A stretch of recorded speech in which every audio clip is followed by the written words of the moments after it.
Vamos para a nossa próxima pauta de hoje. Veja só, olha, embora a Constituição proíba cônjuges de titulares de mandato de disputarem eleição, advogados aliados ao PT veem uma brecha para que a primeira-dama, Rosângela Silva, a Janja, tenha a possibilidade de concorrer à sucessão de Lula. Em 2002, o Tribunal Superior Eleitoral permitiu que Rosinha Garotinho, então primeira-dama do estado do Rio de Janeiro, pudesse se candidatar à sucessão do marido, Antony Garotinho. Na ocasião, o tribunal entendeu que a Constituição só proibiria a candidatura caso o próprio Garotinho concorresse à reeleição. Baseados no caso dos Garotinho, Janja poderia concorrer à presidência em 2026 se Lula desistisse da reeleição. Mas o TSE pode mudar o entendimento tomado, já que a composição do tribunal muda de tempos em tempos. E aí, Cláudio Dantas, o que acha dessa estratégia? Será que pode dar certo? Será que é um caminho que o PT pretende seguir, Dantas? A especulação sobre o nome da Janja para 2026, ela está presente desde que a Janja se colocou no palanque.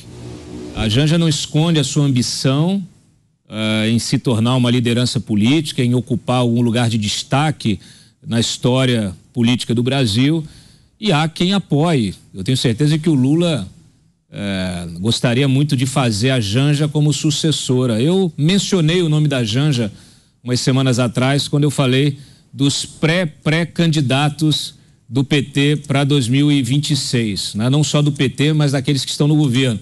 Temos aí pelo menos 9 nomes de potenciais presidenciáveis e que estão usando o governo para tentar se projetar.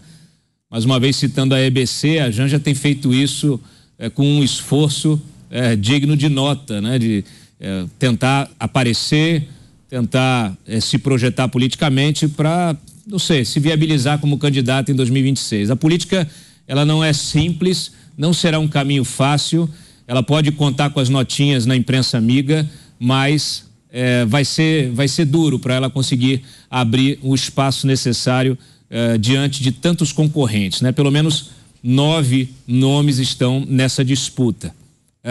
Agora, eu acho ótimo se o Lula conseguir terminar o seu governo, abençoar o nome de Janja e colocar a Janja para disputar a presidência com a Michele, vai ser divertido. Diga, Zé. Parece aquela história, né? Cunhado não é parente, aquela de João Goulart e Brizola, quando Brizola falou que cunhado não era parente.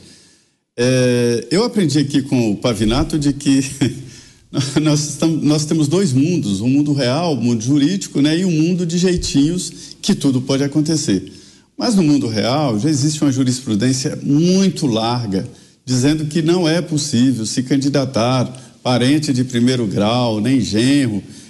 Já houve governador que se separou da mulher, para a mulher ser candidata, né? E a ideia é evitar exatamente esse prolongamento de poder, a mulher sendo candidata. E não deu certo porque o Tribunal Superior Eleitoral vetou e o Supremo também vetou.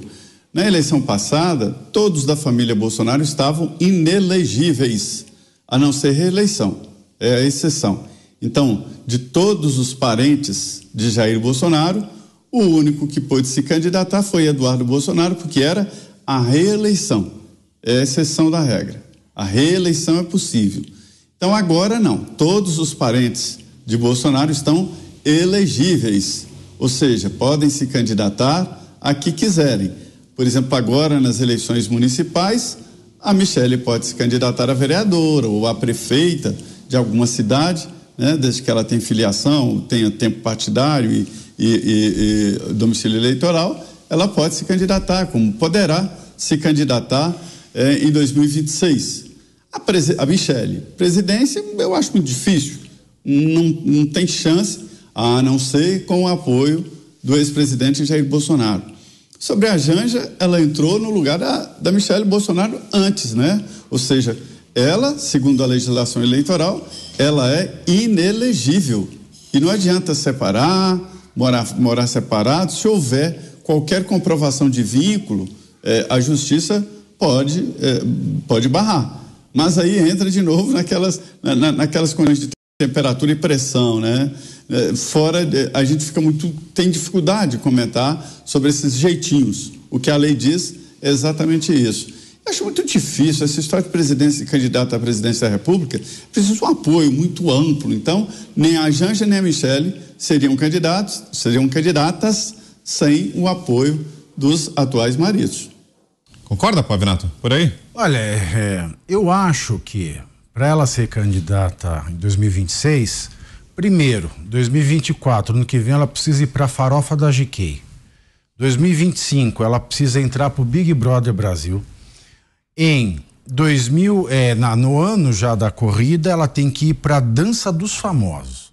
Se ela não completar essas 3 etapas, Janja não consegue ser eleita, nem a indicação do partido. Agora, também, se não der certo, sempre tem, né, um TCU para Janja apresentar o currículo. E você, Mota, que acha dessa ideia? E, como disse o Zé, né, diante do nosso atual momento político, é difícil prever para onde a justiça vai caminhar, Mota?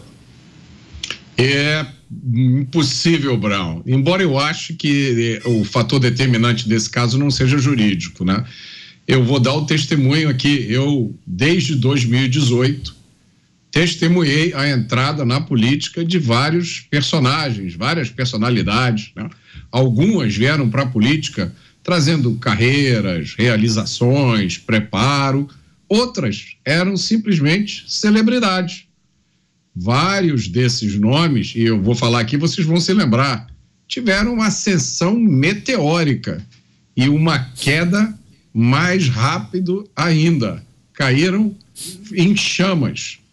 Eu acho que a política brasileira, e aí eu deixo sempre para o Zé Maria dar último diagnóstico, mas eu nunca vi na política brasileira um ambiente tão hostil, tão agressivo e, pelas notícias que a gente está dando aqui, dá para ver, tão perigoso. Não é mais uma brincadeira entre amadores, é um ambiente para profissionais. Além disso, o eleitor brasileiro nunca esteve tão consciente e tão preparado, apesar de vários pesares.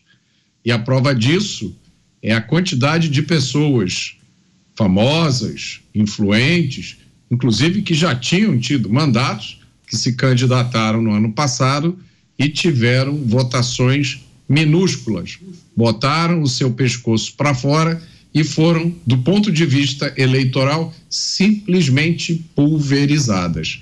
Esse é um risco que hoje corre todo mundo que entra na política. Qual que é o planejamento aí em Brasília, Zé? A gente tem mais um minuto. O que é que o presidente Lula está projetando? Apesar do discurso padrão dos políticos ser sempre de que o foco é no mandato, é na gestão atual e nunca estão pensando na próxima eleição, a gente sabe que não é bem assim que funciona, né, Zé? Como é que está o planejamento aí no governo federal, Zé? Mais um minuto. Ô Vitor, essas situações, elas são muito implícitas, né? O que chama a atenção é de que Lula está levando Janja para os compromissos políticos, para todas as agendas ali no Palácio do Planalto, e existem muitos compromissos políticos, e isso está colocando a Janja na vitrine. Ninguém entra numa vitrine se não for para vender, né? Não se coloca nada na vitrine se não for para vender. Inclusive o Código de Defesa do Consumidor exige que se coloque o preço quando se entra na vitrine. E a situação é tão evidente que isso tem provocado ciumeira dentro do próprio PT. E esse é o sinal de que há alguma coisa, né, por trás.